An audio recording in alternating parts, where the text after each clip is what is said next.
Isang mabiyaya at mapagpalang araw po sa ating lahat mga tagapanood. Welcome back po dito sa ating YouTube channel at Facebook page. Sa mga bagong napadaan lang po dito sa ating channel, huwag niyo po sana kalimutan na mag-subscribe. Hit nyo na rin po notification bell para lagi po kayong updated sa mga bago pang video na ating ilalabas.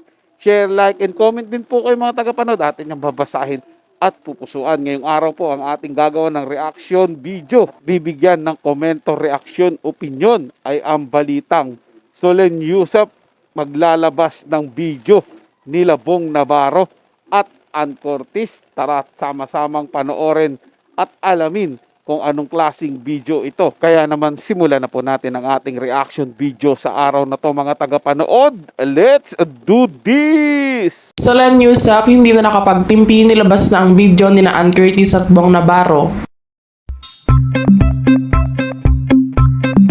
Isang matinding eskandalo ang yumanig sa social media matapos umanong ilabas ni Solen Yusap, ang kilalang aktres na kapatid ni Erwan Yusap, ang isang video na naglalaman ng di umano'y pangloloko ni Ann Curtis at Bong Navarro sa asawang si Erwan.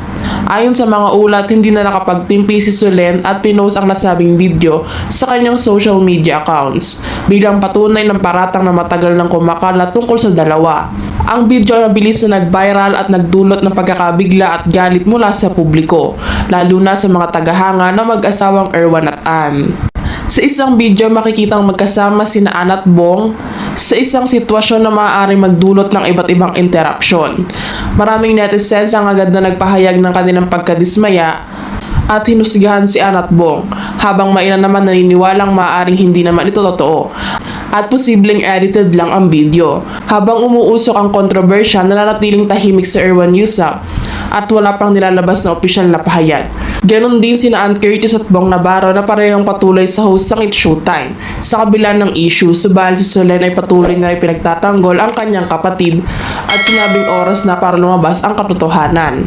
Maraming mga kilalang personalidad na nagbigay ng kanilang opinyon ukol sa issue na nagresulta na mas lalong pagkanat ng usap-usapan. Gayunpaman, ang tanong ng karamihan ngayon ay kung ano ang magiging kahinatnan ng sitwasyon na ito at paano haharapin ni Ann at Bong at Erwan ang maselang issue na ito.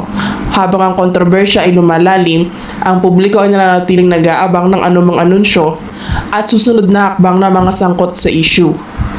Akala ko pa naman mga tagapanood maglalabas po talaga siya ng video dito, maiksing video patungkol kila Ann Curtis at Bong Navarro, no? Pero wala po tayong nakita mga tagapanood.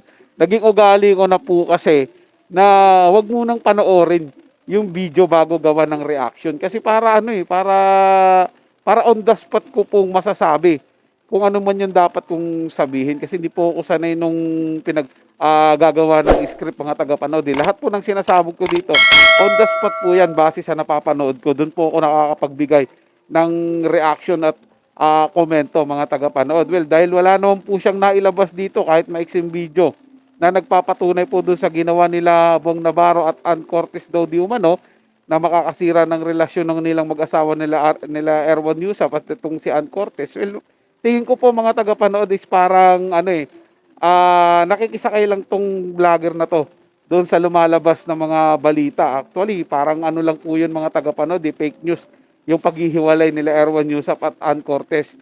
Kasi nga po, wala po o hindi na po napapanood si Ann Curtis doon sa It's Showtime. Malay naman po natin gusto niya po talagang magpahinga. Di ba mga tagapanood, at napapagod na po siguro sa ginagawa niya at gusto niya po sigurong atupagin yung pagiging nanay niya naman. Kaya ayaw niya na po munang magtrabaho. At ito namang mga walang magawa sa buhay ay gumagawa po ng mga fake news para siraan lang po si Ann Curtis. Tapos ngayon po, damay na po si Bong Navarro. Kaya lagi ko po sinasabi dito, maging maingat po at maging mapanuri. So yun lang po mga tagapanood. Nagustuhan niyo po yung ating talakayan sa araw na to. Kung kayo bago lang po na napadaan dito sa ating channel, huwag niyo po sanang kalimutan na mag-subscribe. Hit nyo na po notification bell para lagi po kayong updated sa mga bago pang video na ating ilalabas. Share, like, and comment din po kayo mga tagapanood. Ating ang babasahin at pupusuan. So hanggang sa muli po, ito yung Tagapanood TV. Komento at opinion lamang, wala pong personalan. Paalam po at mabuhay po kayong lahat.